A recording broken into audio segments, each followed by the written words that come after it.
কলিজাটা দেখ, কলিজার এই জায়গাটা দেখ, কলিজার এই জায়গা দেখ, মুখ সিরিয়ে মনে করতে বাক বাকুম করছে। এই আমার জীবন আমি এত কষ্ট কোনোদিন পাইনি, তোরা এই ম্যাচ ছাড়িয়ে পরিমাণ কষ্ট দিছিস, তোরা যেভাবে খেলি দিস এই হাটের ভিতর দুক দুক করে দেখ দেখ তোরা কি কব তোরে। আচ্ছা এই যে আমলিগ, বিএনপি, এনসিপি, জামায়াত সবাই একজোট হয়ে এয়ারপোর্ট ঘেরাও করে একটা কর্মসূচি দেওয়া নাম, ওরা বাংলাদেশে ঢুকার সাথে সাথে মা গিয়ে পাই সিরিয়াল দেওয়া লাগবে, কি আবার সিরিয়াল দেওয়া লাগবে।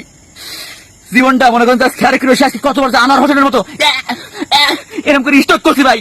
আমি বলবো পাবো না, বুঝছেন তো, মনে হচ্ছে নিজের হ্যান্ডেল দিয়ে নিজের ভাই আর জীবনে কোনোদিন খেলা দেখবো না ভাই। এই বুহির ভিতরে, এই বিহুর ভিতরে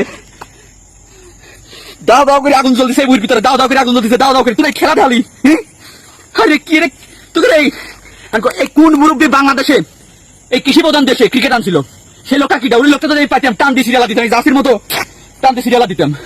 কৃষির জন্য ক্রিকেট খেলা না লাগবি, এরে কৃষি প্রধান দেশ, তোরা ধান লাগা খাবি, তোরা মাছ চাষ করে খাবি, তোরা আলু লাগা খাবি, তোরা হাতে ব্যাট বল তুলে দিছিল কিটা। ভাই বিএনপি, আমলিগ সব রাজনৈতিক দলের লোকজনের একটাই রিকোয়েস্ট, হাম্বল রিকোয়েস্ট, আপনারা সবাই আসেন একজোট হয়ে এয়ারপোর্ট ঘেরাও করে ওরে গণ পিটনের একটা কর্মসূচি দেয়, তাছাড়া মনের দুঃখ নেই বিভিন্ন ভাই। এই ম্যাচও হারা যায়।